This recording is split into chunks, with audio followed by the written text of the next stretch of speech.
প্রিয় দর্শক ও শ্রোতা এবং ঠাকুরের প্রাণপ্রিয় শিষ্য, নীলাচলে ঠাকুর নিবন্ধ চ্যানেলে আপনাদের সকলকে স্বাগত জানাই। ঠাকুরের এক অলৌকিক মহিমা আজ শ্রবণ করব।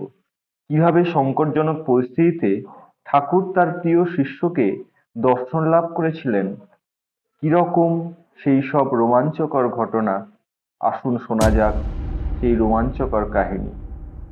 ঠাকুরের প্রিয় শিষ্য ফণীবাবু কে কিভাবে ঠাকুর মহারাজ এক সংকটজনক পরিস্থিতিতে তিনি তাকে দর্শন দিয়ে তার কৃপা করেছিলেন, শুনে নিন আজকের এই অলৌকিক কাহিনীতে। ফণীবাবুর গুরুনির্ভরতা ও তার উপরে গুরুশক্তির প্রভাব সম্পর্কে আরো এক গল্প বলা যাক। ঠাকুর তখন পুরীর নীলাচল কুঠিরে। বিকেল 5টা নাগাদ কোর্ট ছুটির পর ফণীবাবু ঘোড়ার গাড়িতে প্রতিদিনের মতো বাড়ি ফিরছেন, চিন্তামগ্ন মন। হঠাৎ চিন্তাজল ছিন্ন হলো প্রবল এক ঝাঁকুনিতে, এবং রাস্তায় লোকজনের হৈ হৈ। আর গেল গেল গেল। রবে গাড়ির জানলা দিয়ে একটু মুখ বাড়িয়ে দেখেন একটি বাস নিয়ন্ত্রণ হারিয়ে তীর বেগে ছুটে একেবারে মুখোমুখি ধাক্কা মারতে চলেছে তার গাড়িকে। মৃত্যু নিশ্চিত জেনেও গাড়ি থেকে পাশে লাফিয়ে পড়ে প্রাণ বাঁচানোর চেষ্টা না করে তিনি গাড়ির ভেতরে চোখ জড়ো করে স্থির হয়ে বসে ঠাকুরকে স্মরণ করতে লাগলেন। বাসও এসে পড়ল ঘোড়ার গাড়ির ওপর। প্রচণ্ড ধাক্কা খেয়ে এসে স্থির হলো। আহত চালক ছিটকে পড়ল বহু দূরে। ঘোড়াও গুরুতর আহত হলো। স্থানীয় লোকজন দৌড়াদৌড়ি করে দোমড়ানো মোচড়ানো গাড়ির দিকে চিনতে পারল। সঙ্গে সঙ্গে বাড়িতে খবর গেল, কারণ ঘটনাটি ঘটেছিল ফণীবাবুর 203 নং বাড়ির কয়েক গজের মধ্যেই। বাড়ি থেকে ছেলেরা ছুটে এলো, স্থানীয় লোকজন। সকলে মিলে দরজা খুলে দেখলো ফণীবাবু তখনও চোখ বন্ধ অবস্থায়, বাহ্যজ্ঞান রহিত প্রায়। কয়েকবার ডেকে সাড়া না পেয়ে তাকে ধরাধরি করে নামানো হলো। ধীরে ধীরে চেতনা ফিরে এলে, কিন্তু তার দৃষ্টি যেন অস্বাভাবিক, ঘোর নেশাগ্রস্ত মানুষের মতো। বাড়িতে নিয়ে আসার পর সন্তোষ মার সেবা শুশ্রূষায় কিছুক্ষণ পর সুস্থ ও স্বাভাবিক হয়ে এলেন তিনি। কিন্তু যেন বিষাদের ছায়া ঘনানো তার চোখ মুখ স্থির নিশ্চল বসে রইলেন অনেকক্ষণ। এক সময় সন্তোষ মা এসে জিজ্ঞাসা করলেন, তোমার শরীর খারাপ লাগছে নাকি? ফণীবাবু নীরবে মাথা নাড়েন, অর্থাৎ লাগছে না। তারপরে আনমনা ভাবে ধীর ধীর স্বরে থেমে থেমে বলেন, বাসের ধাক্কায় গাড়ি প্রচন্ড ঝাঁকুনি খাবার আগেই আমি বুঝে নিয়েছিলাম যে আমার গাড়ির সঙ্গে বাসের ধাক্কা লাগতে চলেছে। নিশ্চিত মৃত্যু জেনে আমি শেষবারের মতো ঠাকুরকে স্মরণ করেছি। হঠাৎ দেখি আমার সামনে এসে তিনি দুহাত দিয়ে আমাকে জড়িয়ে ধরে রইলেন, যেন আড়াল করে দাঁড়ালেন ভয়ঙ্কর কিছু থেকে। কি অদ্ভুত সুখানুভূতি! মন প্রাণ ভরে গেল আমার। জানি না, লোকজন এত ডাকাডাকি আমি কিছুই শুনতে পাইনি। এক দিব্য অনুভূতিতে বিভোর হয়েছিলাম বলেই হয়তো চেতনা হারিয়েছিলাম কিনা তা আমিও জানি না। একথা বলেই তিনি আবার নীরব ও চিন্তামগ্ন হলেন। ঠাকুর আছেন পুরীতে। ফণীবাবু পুরী গেলেন। এবার সঙ্গে গেলেন তার মা। জগন্নাথ দেবের দর্শনের ইচ্ছা হয়েছিল বোধহয় তার। তাছাড়া শ্রীক্ষেত্র শ্রী চৈতন্য মহাপ্রভুর পদধূলিধন্য পবিত্র তীর্থভূমিও বটে। এদিকে ফণীবাবু পুরী যাওয়ার প্রকৃত উদ্দেশ্য ছিল নিশ্চয়ই নীলাচল কুটিরে অধিষ্ঠিত সরল জগন্নাথ দর্শন। তারা গিয়ে উঠলেন নীলাচল কুটিরে। রোজই ফণীবাবু সকালে আশ্রমবাসী ব্রহ্মচারীদের সঙ্গে সমুদ্রে স্নান করতে যান, একসঙ্গে সাঁতার কাটেন, বিকেলে সমুদ্রের তীর ধরে বেড়াতে যান। একদিন সন্ধ্যা হয়ে এলো। কুটিরে সন্ধ্যারতির পর ভক্তরা একে একে বসে আছেন। হঠাৎ ঠাকুর জিজ্ঞাসা করলেন, ফণী কোথায়? তাকে দেখছি না তো। উপস্থিত সকলে খেয়াল হলো, তাই তো, ফণীদা রোজই তো সন্ধ্যার আগে ফিরে এসে ঠাকুরের কাছে বসেন। আজ এ সময় তিনি কোথায় গেলেন?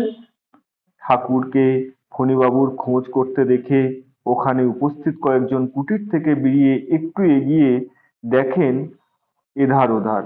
হঠাৎ তারা দেখতে পেলেন দূর থেকে ফণীবাবু মাথা নিচু করে অন্যমনস্ক ভাবে ধীরে ধীরে সেদিকে আসছে। কাছে আসতে তারা বললেন, কি ব্যাপার ফণিদা, কোথায় ছিলে এতক্ষণ? ঠাকুর যে আপনার খোঁজ করছেন। তিনি আনমনা ভাবে জবাব দিলেন, ওই দিকটা, আঙুল দিয়ে দেখালেন। সমুদ্রের ধারে ধারে বেড়াতে বেড়াতে অনেক দূর চলে গিয়েছিলাম। হঠাৎ খেয়াল হতে দেখি জায়গাটা অচেনা। ফিরে আসবো কি কিছুতেই রাস্তা ঠিক করতে পারছি না। শেষে অনেক কষ্টে ঘুরে ঘুরে তবে ফিরে আসতে পারি। আবার একদিন একটা ঘটনা। সকালে ফণিবাবু সমুদ্রে স্নান করতে গেছেন। সঙ্গে ছিলেন সেদিন হরেন ব্রহ্মচারী, শ্রীমৎ স্বামী শিবানন্দ সরস্বতী এবং অন্যান্য কয়েকজন। হরেন ব্রহ্মচারী খুব ভালো সাঁতুরে ছিলেন। সকলে বলতো উনি নাকি ওড়িয়াদের মতো ভালো সাঁতার কাটেন। ফণিবাবু কম যেতেন না। সমুদ্রে স্নানের পর যে যার কুটিরে ফিরে এলেন। ফিরলেন না শুধু একজন, এদিকে খোঁজ পড়ল তার খাস দরবারে। এবারও সেই ঠাকুর। তিনি কুটিরবাসী একজনকে ডেকে জিজ্ঞাসা করলেন, ফণি কোথায়? তাকে তো দেখছি না। তখন যারা ফণিবাবুর সঙ্গে গিয়েছিলেন তারা, বিশেষ করে হরেন ব্রহ্মচারী, অবাক হয়ে বললেন, সে কি? আমি যখন আসি তখন ফণিদাকে কাছাকাছি না দেখে ভাবলাম ফণিদা বোধহয় আগেই কুটিরে ফিরে গিয়েছেন। ঠাকুরের নির্দেশ, এবারও কয়েকজন এগিয়ে গিয়ে সমুদ্রের তীরে খোঁজাখুঁজি করলেন। কয়েকজনকে জিজ্ঞাসাবাদও করলেন, ফণিবাবুকে দেখেছো কিনা সে সম্পর্কে, কিন্তু কেউই কোনো হদিশ দিতে পারল না। হতাশ হয়ে ফিরে এসে সে খবর দিলেন তারা ঠাকুরকে। এবার উঠল ঠাকুর নিজে। চটি পরিহিতা, ভারী পদক্ষেপের আওয়াজ শোনা গেল সিঁড়িতে। নেমে এলেন তিনি। গম্ভীর মুখ, তবে দুশ্চিন্তার রেখা আছে কিনা সে মুখে তা বোঝা গেল না। গটগট করে কুটির থেকে বেরিয়ে চললেন সমুদ্রের দিকে। এদিকে ফণিবাবুর মায়ের কানে পৌঁছালো ছেলের খবর। তিনি তো হাউমাউ করে কাঁদতে কাঁদতে বুক চাপড়াতে লাগলেন। ফণি যে বড় আদরের, বড় মাতৃভক্ত ছেলে। তার গুরুদেবের কাছে এসে এ কি বিপদ ঘটল তার। মনে মনে বোধ হয় এবার দুষতে লাগলেন ওই গুরুদেবকেই। উনিই তো নাটের গুরু। ছেলেকে তার এমন গুণী করে রেখেছে যে ঠাকুর ছাড়া ছেলে আর কিছুই জানে না, কিছুই বোঝে না, ওকালিতেও ভালো করে করে না। যদি ভালো মন্দ কিছু ঘটে যায়, বউ আর ছোট ছোট ছেলে মেয়েগুলো একেবারে ভেসে যাবে। ঠাকুর সমুদ্র তীরে পৌঁছে কয়েকজন নুলিয়াকে ডেকে কি যেন বললেন। তারা তার নির্দেশ পেয়ে সঙ্গে সঙ্গেই ডুব দিল জলে। ইতিমধ্যে বেশ কয়েকজন ততক্ষণে জমায়েত হয়েছে সেখানে।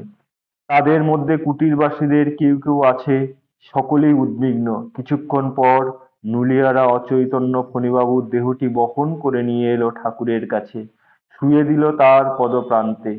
এবার সকলেই বুঝতে বাকি রইল না যে সে ডুবে গিয়েছিল ফণিবাবু।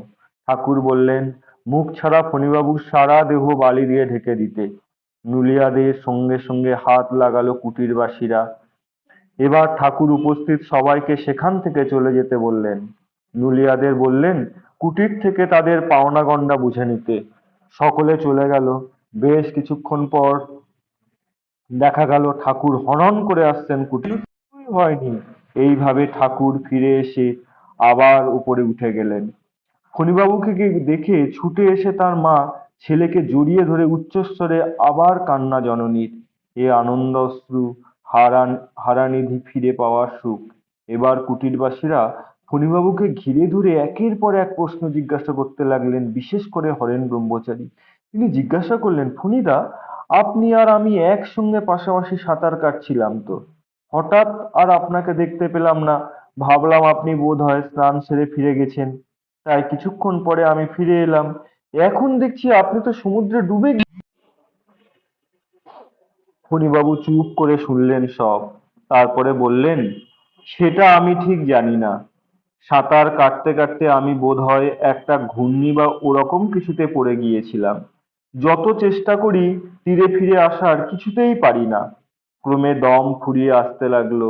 সাঁতার কাটারও আর শক্তি পাচ্ছি না, কেবল জল খাচ্ছি। শেষে আর বুঝতে না পেরে হাল ছেড়ে দিয়েছিলাম।